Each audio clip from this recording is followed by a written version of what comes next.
നമസ്കാരം. മഹാത്മ ന്യൂസിലേക്ക് സ്വാഗതം. തുഷാർ വെള്ളാപ്പള്ളി കുടുക്കിലേക്ക്. മൈക്രോ ഫിനാൻസ് തട്ടിപ്പിൽ തുഷാർ രണ്ടാം പ്രതി. പോലീസ് കേസെടുത്തത് SNDP ശാഖാ പ്രവർത്തകരുടെ പരാതിയിൽ. കേരളത്തിലെ ഈഴവരുടെ സാമുദായിക സംഘടനയായ SNDPയുടെ നേതാവും ഈഴവ സംഘടനയുടെ തണലിൽ പ്രവർത്തിക്കുന്ന BDJS രാഷ്ട്രീയ പാർട്ടിയുടെ ചെയർമാനുമായ തുഷാർ വെള്ളാപ്പള്ളി രണ്ടാം പ്രതിയായി മൈക്രോ ഫിനാൻസ് തട്ടിപ്പ് കേസ് വീണ്ടും നടപടികളിലേക്ക് നീങ്ങുന്നു. SNDP യോഗം ജനറൽ സെക്രട്ടറി വെള്ളാപ്പള്ളി നടേശന്റെ മകൻ കൂടിയാണ് തുഷാർ വെള്ളാപ്പള്ളി. തുഷാറിന്റെ രാഷ്ട്രീയ പാർട്ടി BJP മുന്നണിയിലുള്ള പാർട്ടിയാണ്. കഴിഞ്ഞ ലോക്സഭാ തെരഞ്ഞെടുപ്പിൽ കോട്ടയം പാർലമെന്റ് സീറ്റിൽ NDA മുന്നണിയുടെ സ്ഥാനാർത്ഥിയായി തുഷാർ വെള്ളാപ്പള്ളി മത്സരിച്ചിരുന്നു. SNDP സംഘടനയുടെ പേരും സംവിധാനങ്ങളും ഉപയോഗപ്പെടുത്തി പിന്നോക്ക വികസന ക്ഷേമ കോർപ്പറേഷനിൽ നിന്നും ബാങ്കുകളിൽ നിന്നും വായ്പ എടുത്ത് ആ തുക തിരിമറി നടത്തി എന്നതാണ് കേസിനാസ്പദമായ കാരണം. SNDP യോഗത്തിന്റെ ചേർത്തല യൂണിയനുള്ള പള്ളിപ്പുറം ശാഖയിൽപ്പെട്ട ഗുരുചൈതന്യ സ്വയം സഹായ സഹകരണ സംഘം നൽകിയ പരാതിയിലാണ് കലവൂർ പോലീസ് ഇപ്പോൾ കേസെടുത്തിരിക്കുന്നത്. കേസിൽ രണ്ടാം പ്രതിയാണ് തുഷാർ വെള്ളാപ്പള്ളി. SNDP യോഗവും യോഗ നേതാക്കളും നടത്തിവന്ന മൈക്രോ ഫിനാൻസ് തട്ടിപ്പുകളും പുറത്തു വന്നിട്ട് നാളുകളേറെയായി.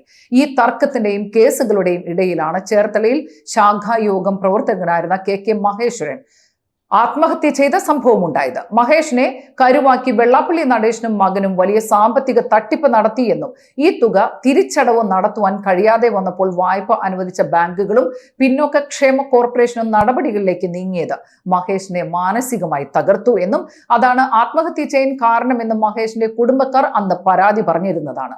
2018 യൂണിയൻ ബാങ്കിൽ നിന്നും മൈക്രോ ഫിനാൻസിനായി യോഗത്തിന്റെ പേരിലെടുത്ത വായ്പ പലിശയടക്കം ഇപ്പോൾ 4.5 കോടിയോളം ബാധ്യതയായി മാറി. 1200ഓളം ആൾക്കാർക്കാണ് വായ്പ തുക ശേഖരിച്ച് വായ്പയായി വിതരണം ചെയ്തത്.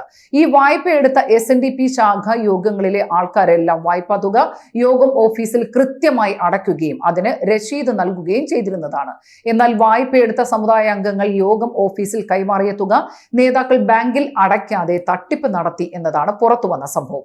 ബാങ്കിൽ നിന്നും വായ്പയായി നൽകിയ വലിയ തുക തിരിച്ചടവില്ലാതെ വന്നപ്പോൾ വായ്പ എടുത്ത ശാഖയിലെ അംഗങ്ങളുടെ വ്യക്തിപരമായ മേൽവിലാസത്തിൽ ജപ്തി നടപടി സ്വീകരിക്കുന്നത് സംബന്ധിച്ചുള്ള ബാങ്ക് നോട്ടീസ് കിട്ടി.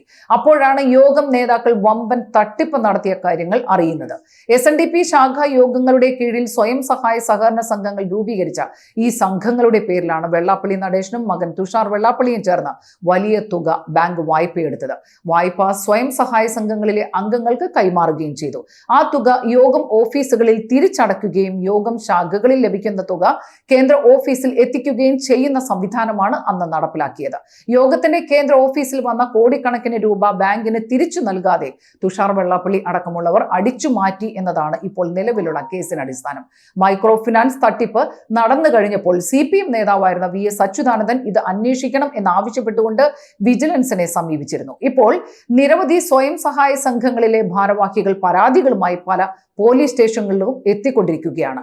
ഇതിനിടയിലാണ് പരാതിക്കാരുടെ മാത്രം പ്രശ്നങ്ങൾ പരിഹരിക്കുന്നതിന് ചില നീക്കങ്ങൾ നടത്തുന്നുണ്ടെങ്കിലും ശാഖാ യോഗം ഭാരവാഹികൾ അതിന് വഴങ്ങിയിട്ടുമില്ല. അതുകൊണ്ട് തന്നെ പോലീസ് കേസ് അന്വേഷണം നടത്തി മുന്നോട്ട് നീങ്ങുന്ന തീരുമാനം ഉണ്ടായാൽ തുഷാർ വെള്ളാപ്പള്ളിയെ അറസ്റ്റ് ചെയ്യാനുള്ള സാഹചര്യവും ഉണ്ടാകും. അവസാന ഫലം എന്ന നിലയിൽ SNDP യോഗത്തിന്റെ ജനറൽ സെക്രട്ടറിയായ വെള്ളാപ്പള്ളിയും കുടുംബവും കുടുങ്ങും എന്ന തരത്തിലുള്ള റിപ്പോർട്ടുകളാണ് ഇപ്പോൾ പുറത്തു വന്നുകൊണ്ടിരിക്കുന്നത്. നന്ദി, നമസ്കാരം.